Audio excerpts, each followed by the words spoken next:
Hi guys, நாங்கள் வந்துட்டு நான் ஹலோ வியூவர்ஸ். இன்னைக்கு திருமந்திரத்தோடைய 18வது பாடலை வந்து நம்ம இன்னைக்கு பார்ப்போம். அந்த பாடல் என்ன, அந்த பாடலுடைய பொருள் என்ன, அதை நான் எப்படி நியூரோ சயின்டிஃபிக்கலாக பார்க்குறேன் அப்படிங்கிறத பார்ப்போம். So without wasting the time, let's get started.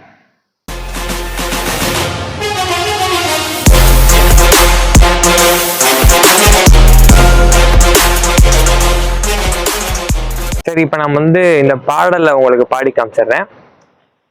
அதிபதி செய்த வலகை வேந்தரை நிதிபதி செய்த நிறைந்தவன் நோக்கி அதுபதி யாதென்று யாதமதாக்கி இதுபதி கொள்ளென்ற எம்பெருமானே. ஓகேவா, இது இந்த பாடல்.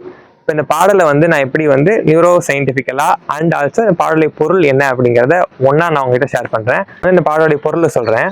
அதிபதி செய்த வலகை வேந்தரை அப்படின்னா என்னன்னா, இறைவன் தான் அதிபதி.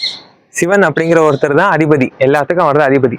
அவர் தான் வந்து என்ன பண்றாருன்னா, இந்த உலகத்துல வாழ்ற மனிதர்களுக்கு எல்லா விதமான செல்வங்களும் கொடுக்குறாரு. ஒரு சிலங்களுக்கு செல்வங்கள் கொடுக்குறாரு, இன்னொரு செல்வந்தர்கள் கிட்ட என்ன இல்லையோ அதை கொடுக்குறாரு இல்லையா? அப்படிதானே இருக்கு இந்த உலகத்துல எல்லாமே. நம்ம கிட்ட இருக்கிறது அவங்க கிட்ட இருக்காது, அவங்க கிட்ட இருக்கு நம்ம கிட்ட இருக்காது. அபவ் அப்போ அந்த டைலாக் மாதிரிதான். இப்ப இந்த அதிபதி அப்படின்னு சொல்றாங்க இல்லையா, சிவன் அப்படிங்கிறவரு எல்லாத்துக்கும் அதிபதியா இருந்து எல்லாருக்கும் எல்லாத்தையும் கொடுக்குறாரு இல்லையா? அடுத்ததா அதிபதி செய்த வலகை வெந்தரை நீதிபதி செய்த நிறைந்தவன் நோக்கி. அப்படி சிவபெருமான் கொடுக்கக்கூடிய எல்லா விஷயங்களும் இந்த மனிதர்கள் அனுபவிச்சாலும், இன்பங்கள் துன்பங்கள் எதுவா இருந்தாலும், செல்வம் இல்லாம இருந்தாலும் சரி, அது அப்படி கூட செல்வம் தான் காசா மட்டும்தான் பார்க்கணும்னு அர்த்தம் கிடையாது.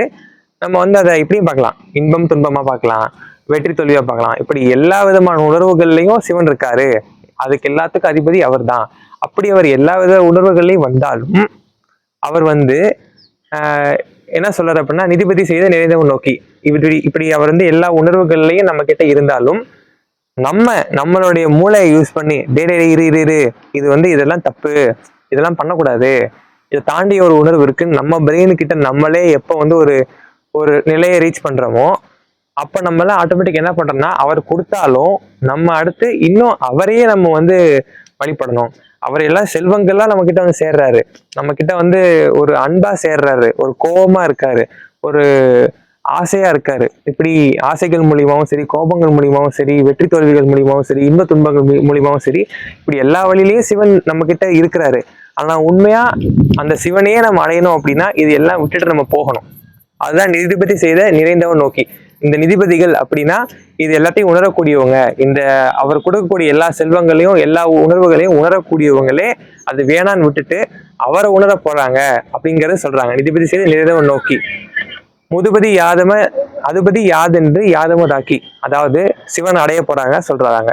இந்த எல்லாத்தையும் அனுபவிக்கிற மனிதர்கள் அதை விட்டுட்டு சிவன் அனுபவிக்கணும்னு நினைச்சிட்டு போறாங்க, அந்த ஒரு பாதையை வந்து தேடி போறாங்க. அதுபதி யாதென்று யாதமதாக்கி இதுபதி கொள்ளென்ற எம்பெருமானே. அப்படின்னா அந்த பாதையை நோக்கி போகக்கூடிய மனிதர்கள் கடைசியில அதுதான் சிவன் சொல்றாரு, இந்த பாதையில தான் எல்லாம் வரணும்னு சொல்லி கட்டளையிடுறாரு. அதாவது சிவபெருமான் அப்படிங்கிற ஒருத்தர் இந்த மனிதர்களுக்கு எல்லா விதமான உணர்வுகளும் எல்லா விதமான இன்ப துன்பங்களும் கொடுத்தாலும், அது எல்லா உணர்வுகளையும் நம்ம மனிதர்கள் அனுபவிச்சாலும், அந்த அனுபவிச்சு அதுக்குள்ளேயே மாட்டிட்டு இல்லாம, அந்த எமோஷனலான விஷயத்துக்குள்ளேயே சுத்திக்கிட்டு இல்லாம, எப்ப நம்ம ஒரு ஐடியாக்குள்ள வரமோ, எப்ப நமக்கு வந்து இல்ல இதெல்லாம் கீழ்மட்டமான நிலை, நம்ம சிவன் அடையிறதா மேல்மட்டமான நிலைன்னு எப்ப அந்த சிந்தனைக்கு வராங்களோ, அவங்களே ஆட்டோமேட்டிக்கா அதை விட்டுட்டு இந்த பாதையை தேர்ந்தெடுக்கிறாங்க, சிவனை நோக்கி போகணுங்கிற பாதையை தேர்ந்தெடுக்கிறாங்க. அந்த பாதை தான் சிவன் காட்டின பாதை. அந்த பாதை தான் எல்லா மனிதர்களும் பயணிக்கணும்னு சிவன் சொல்ற பாதையா திருமூலர் சொல்றாரு. ஓகேவா, இதை நான் வந்து எப்படி நியூரோ சயின்டிஃபிக்கலா பாக்குறேன் அப்படின்னா, வெரி சிம்பிள்ங்க. எமோஷன்ஸ் தான். எமோஷன்ஸை விட்டுட்டு நம்ம வந்து இன்னர் அவேர்னஸ், நமக்குள்ள இருக்க அவேர்னஸை ஃபீல் பண்ணி நமக்குள்ள அந்த ஒரு கடவுளை பார்க்கணும் அப்படிங்கிறது தான். அந்த ஒரு உணர்வு என்ன சொல்றது, பேரானந்தத்தை ஃபீல் பண்ணணும் அப்படிங்கிறது தான்.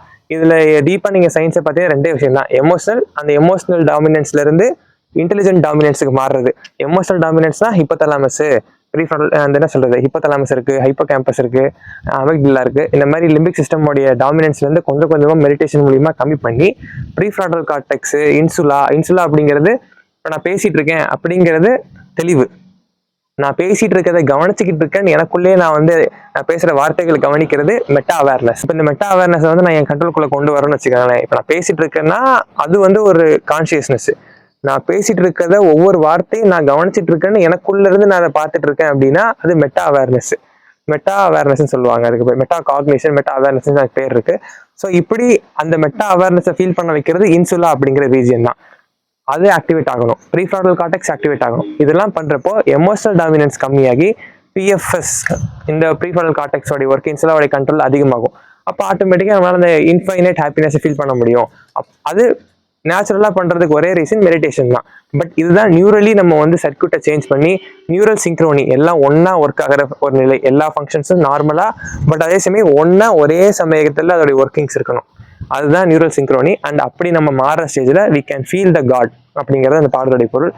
அதை நியூரோ சயின்ஸ்லேருந்து இன்டரப்ட் பண்ணோம்னா அதுக்கான இந்த பார்ட்ஸ் தான் நான் சொன்ன இந்த பார்ட்ஸ் தான். இங்கேருந்து இது மாறணும், லிம்பிக் சிஸ்டம் டாமினன்ஸ்ல இருந்து ப்ரீஃப்ரான்டல் டாமினன்ஸா மாறணும் பை யூசிங் மெடிடேஷன் அப்படிங்கிறத நான் புரிஞ்சுக்கிட்டேன். இதுதான் இந்த பாடல்ல இருந்து நான் தெரிஞ்சுக்கிட்ட விஷயம். ஸோ இன்னொரு பாடல்ல இன்னொரு சயின்டிஃபிக் இன்டர்பிரேஷனோட நான் உங்களை வந்து மீட் பண்றேன். So see you next time. டாடா பை.